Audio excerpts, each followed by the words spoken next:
The Nigerian government is making commitment to an immediate implementation of its side of the agreement with the Turkish government to maximize the benefits of the renewed partnership. Ministers on the Nigerian delegation in company of President Bola Tinubu on the state visit to Turkey made the commitment after the signing of the agreements. State House correspondent Musbahuddin Wahab reports. Excellency, President of the Federal Republic of Nigeria. Purposeful steps towards a new height in the Nigerian-Turkish relations. President Tinubu and his chief host, President Erdogan, decided on a new chapter full of pages of promises. It was after a private meeting between the two leaders and then a parallel ministerial bilateral talks. Nigerian ministers of Interior, Women Affairs, Finance, Trade, Science and Tech, among others, engaged their Turkish counterparts.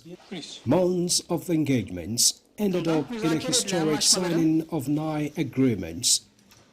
Both countries now have new level of cooperations in the fields of diaspora policy, media and communication, higher education, quality infrastructure, declaration establishing Economy and Trade Joint Committee, agreements on defense cooperation, Foreign Affairs Academy, and cooperation on development of women and social welfare.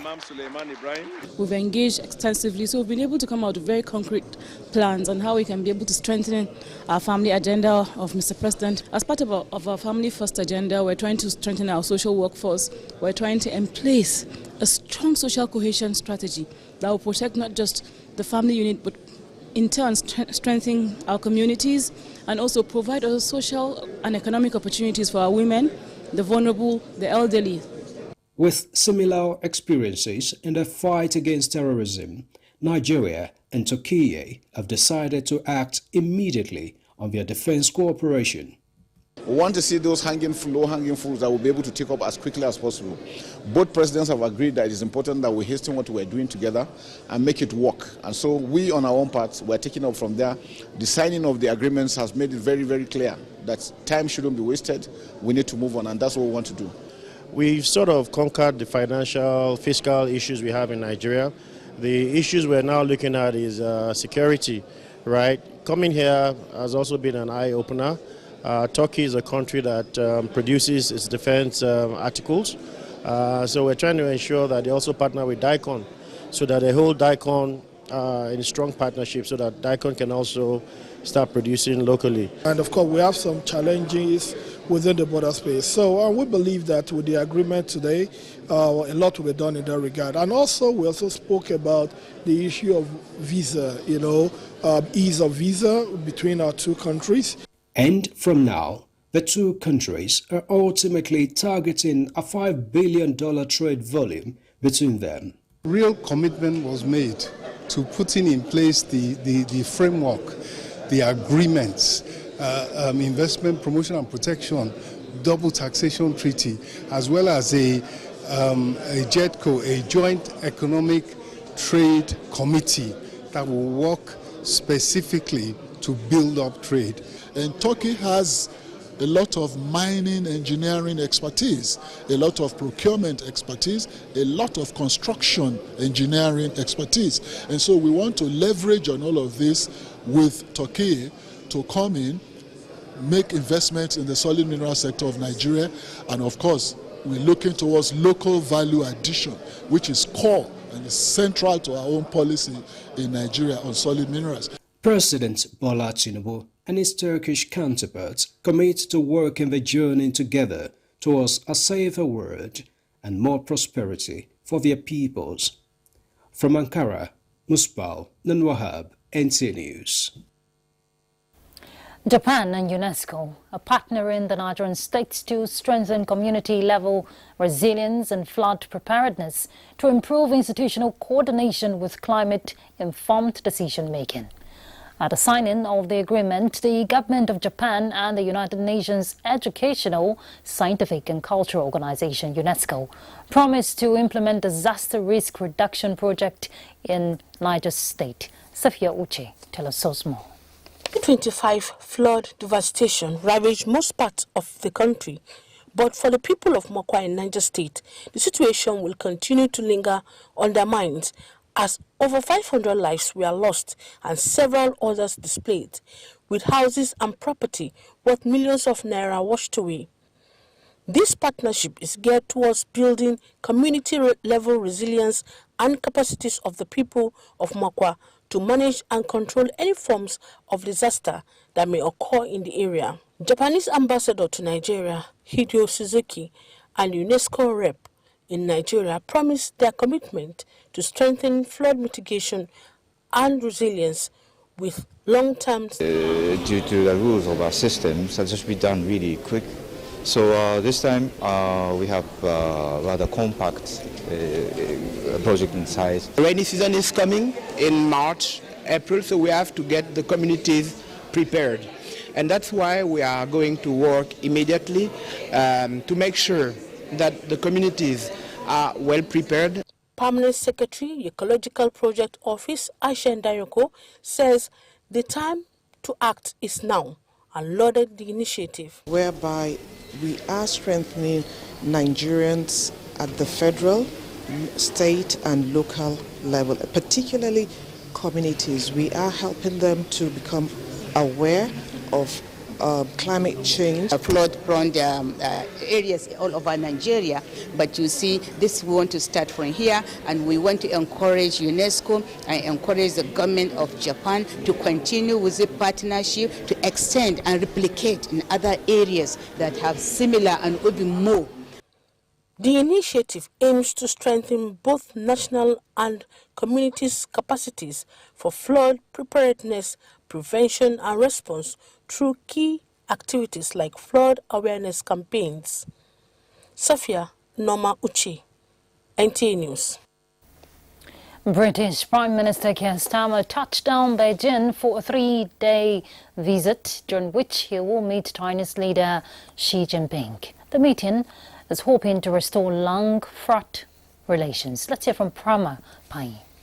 Following a string of Western leaders caught in Beijing in recent weeks, pivoting from a mercurial United States, Starmer, who is also expected to visit Shanghai on Friday, will make a brief stop in Japan to meet with Prime Minister Sanae Takaichi. For Xi, the trip is an opportunity to show Beijing can be a reliable partner at a time when President Donald Trump's policies have rattled historic ties between Washington and its Western allies.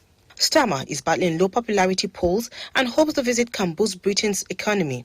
The trip has been lauded by Downing Street as a chance to boost trade and investment ties while raising thorny issues such as national security and human rights. Starmer will meet with Xi for lunch on Thursday, followed by a meeting with Premier Li Qiang. The British leader on Wednesday emphasized the importance of the trip, vowing it will be a catalyst for progress. We are resolute about being outward-looking, about taking opportunities, building relationships, having confidence globally, and always being absolutely focused on our national interest. And it is in our national interest to engage with China. China, for its part, is willing to take this visit as an opportunity to enhance political mutual trust. Foreign Ministry spokesman Gua Jinkun reiterated this during a news briefing. Frama Panyi, NTA News. U.S. Democratic Congresswoman Ilhan Omar was targeted during a speech by a man who sprayed an unidentified liquid at her from a syringe before being tackled by security guards. The incident took place during a town hall meeting in the U.S. city of Minneapolis, where 2 American citizens have been killed this month in a violent anti-immigration crackdown with thousands of immigration and customs enforcement, that is the ICE agents, provoking growing unrest. The man was taken into custody by Minneapolis police, her office said. Omar had just finished calling for the Trump administration to reverse its current course when the attack occurred. Until we achieve real justice and accountability, the level of violence, federal overreach, lawlessness carried out in the name of immigration enforcement is unprecedented.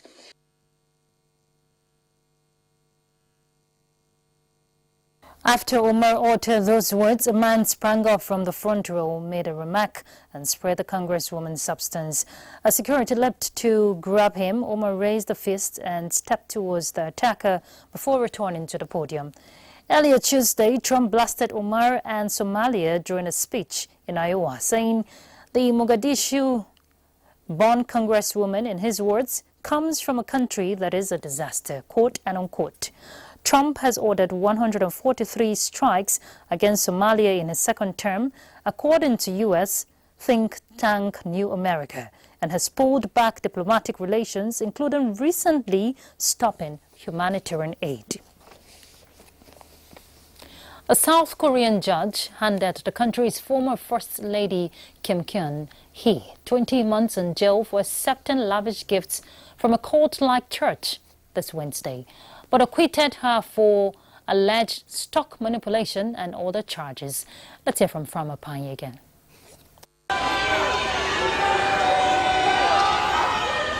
Controversy has long surrounded 53-year-old Kim, and accusations of graft, influence peddling, and even academic fraud dominated her husband Yoon Suk-yeol's time in office. Both are now in custody, Yoon for actions taken during his disastrous declaration of martial law in December 2024 and its chaotic aftermath, and Kim for corruption. While the lawyer for South Korea's former First Lady Kim Kyun-hee reacts as she is sentenced to 20 months in jail for accepting lavish gifts from a cult-like church, she was acquitted for alleged stock manipulation and other charges. On Wednesday, Judge Woo in Seoul of the Seoul Central District Court found her guilty of corruption and sentenced her to 20 months in prison. Judge Woo said Kim's close proximity to the president had given her significant influence that she had taken advantage of. Kim, he added, had abused her position as a means of pursuing personal gain. Prosecutors in her final hearing in December said Kim had stood above the law and colluded with the Unification Church to undermine the constitutionally mandated separation of religion and state. The former First Lady has denied all the charges, claiming the allegations were deeply unjust in her final testimony last month. Frama Panye, NTA News. The federal government has raised 501 billion naira from the bond market to settle part of more than 4 trillion naira debt owed power generation companies in the country. The funds were raised through the issuance of 2 bond tranches, a 300 billion naira 7-year 17.50% Series 1, that is for Tranche A bond, and a 201.02 billion naira 7-year 17.50% Series 1 Tranche B bond. Nigerian Bulk Electricity Trading PLC, NBET, issued the bond. The issuance is guaranteed by the federal government under the Presidential Power Sector Debt Reduction Program. 14 generation companies signed the deal, describing it as a game changer that will address the liquidity crisis in the power sector. Thank you for staying tuned. The federal government says promoting freedom of belief will be strengthened and sustained as a constitutional right of all citizens in Nigeria. The Minister of Information and National Orientation, Mohammed Idris, in a message during a courtesy visit by members of an interfaith group, assured real public enlightenment and civic engagement to promoting inter-religion harmony. Salihu Abdullahi Buanara reports. These are representatives of the National Human Rights Commission, the Kuka Center, and the Nasrullah Fatih Society of Nigeria, NASFAT, who are in the forefront of promoting interfaith and inter-ethnic dialogue in Nigeria. To protect minority rights and uphold the constitutional guarantee of freedom of religion. We believe that together we can build a Nigeria where diversity is celebrated and every citizen, regardless of faith, feels safe. I will reaffirm the freedom of religion and belief by the federal government, which is a constitutionally guaranteed right in Nigeria. There is emphasis on protecting religious freedom, preventing discrimination, promoting peaceful coexistence among all faiths. Freedom of religion and belief is central to national unity, stability, and democratic governance. The Ministry of Information and National Orientation is aligning forces through policies to promote political will in preserving Nigeria's multi-ethnic and religious diversity as a strength for national unity and development. In Abuja, Salihu Abdullahi Gwanara, NTA News. The federal government has launched Learning Fund, an empowerment platform targeted at unlocking the potential of Nigerian children, women and youth. Vice President Kashim Shettima, represented at the event, said the initiative is part of the outcomes of the Africa Social Impact Summit 2026 high-level policy engagement. The high-level engagement with the theme, Scaling Action, Driving Inclusive Growth through Policy and Innovation, is a premier platform for accelerating progress on the Sustainable Development Goals through innovation, financing and partnerships. This is a reminder to our development partners, to our social innovators, to civil society, and most importantly to the young people and women across Nigeria and across Africa. The stakes are too high for fragmentation. Progress demands coalition. We have come to a shared realization that development is not done by people. It is built with them. Central to this commitment must be robust climate action. Africa is already grappling with the dire consequences of the climate crisis. Yet it is also a continent rich in innovation, resilience, and visionary leadership. The Mission 300 initiative, aimed at connecting 300 million people to affordable, reliable, and clean electricity, exemplifies how climate action can align with sustainable development. Africa stands at a defining crossroad. Our demographics, markets, innovation capacity, and entrepreneurial journey positions us not just for growth, but for transformation. Yet that future will not emerge organically. It must be intentionally built through governance, financing, delivery systems, and leadership. Women and Youth Financial and Economic Inclusion Nigeria, the country's flagship platform for advancing women and youth economic empowerment through compact-based delivery, core investment frameworks, and performance accountability, was also launched. From the legislative sense, Senate has scheduled Thursday, January 29th, for the class-by-class consideration of the Electoral Act Amendment Bill 2026. Now, this decision was reached at plenary after copies were distributed to lawmakers to enable them to study the proposals and make valid observations before passage. National Assembly correspondent Lami Ali reports.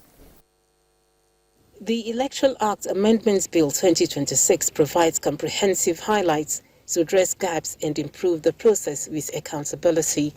Proposed provisions include sanctions for election offences, guidelines for primaries and election proper, funding for political parties, and the election umpire, among others. We also hold a brief closed-door session for us to debate critical clauses of this bill so that we can come and consider and take our positions in gallery, plenary. This is a very important bill, considering the fact that we are about to go into elections. So if we rush it, we regret at the tribunal. If we get it right, then all Nigerians will smile, and we ensure that justice is done to all and sundry, and the bill will save the interests of Nigerians and ensure free and transparent elections.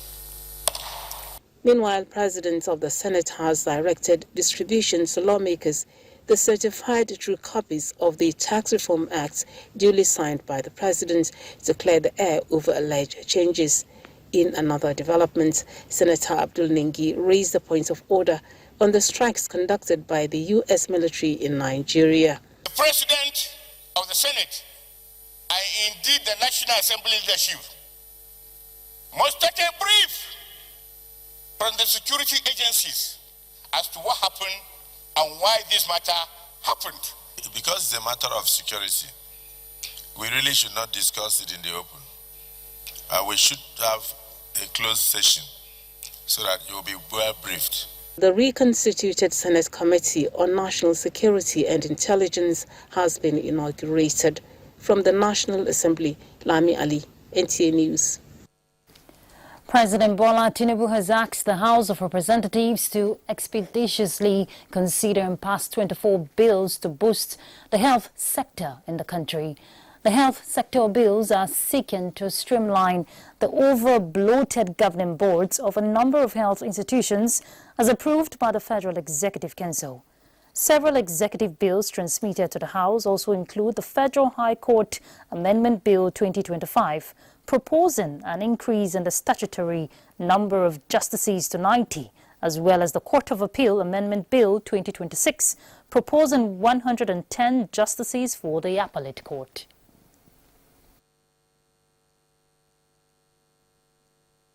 The House of Representatives is invited to note that the proposed increase of the Federal High Court justices from 70 to 90 will significantly improve the judge-to ratio, enhance the speed and quality of adjudication, and allow for greater judicial specialization in technically demanding areas such as terrorism, financial crimes, taxation, intellectual property, maritime law, and election-related litigations. The Court of Appeal Amendment Bill 2026 provides for the conduct of proceedings of the Court of Appeal through electronic and audiovisual means.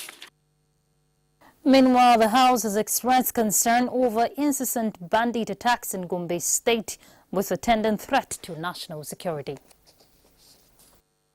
The recent attack by armed bandits on Garingaladima, Pindiga, Garinjaji, and Lambo, and other communities in Akko local government areas of Gombe State resulted in the killing of 6 innocent people, adoption of 20 persons who are currently being held hostage, and destruction of properties, thereby causing widespread fear and displacement of citizens from their homes. As a matter of urgency, direct the Chief of Defense Staff to initiate a coordinated joint security operations to provide air surveillance and ground support to flush out the bandits and destroy their camps to avoid occurrence. In response to the climate adaptation challenges facing the nation and in line with the administration's renewed hope agenda, the federal government says it has demonstrated decisive commitment to protecting lives, livelihoods and resilience. This was the message of President Bola Tinubu to the 57 member countries of the Rabat process who are in Nigeria for a sideline event on climate-induced mobility. From land degradation, droughts, desertification, floods and other related disasters, which poses threats to food security, thereby shaping climate-induced mobility. These, experts say, triggers most displacement. Nigeria, as the host country and chair of the Rabat process, is championing the dialogue with 57 member countries of the Euro-African Dialogue to address climate shocks, strengthen partnerships to mitigate risk and reduce adverse effects on populations. The EU has developed a global action on enhancing prevention, risk reduction and response to disaster and climate-related displacement worldwide with a budget of 8 million euros. When we restore our degraded lands, we are not just planting trees, we are planting the seeds of security. In a message, President Bola Tinubu expressed confidence that Nigeria remains committed to advancing principled dialogue, evidence-based policy-making and inclusive partnerships. In response to climate adaptation challenges facing our nation, and in line with my administration's renewed hope agenda, the federal government has demonstrated decisive commitment to protecting lives, livelihoods, and resilience. including coordinated cash and material assistance in the northeast and other communities displaced by recent floods in other regions, reflecting our commitment to inclusive recovery. But the National Commission for Refugees are beginning to come up with durable solutions, to provide durable solutions for these displaced individuals with the support of the federal government, particularly Mr. President, who has been showing concern. For these key players, a coordinated approach is required, they say, in building climate resilience for sustainable outcomes, strengthen resilience to promote safe migration. In Abuja. So before we go, let's check out those days' weather.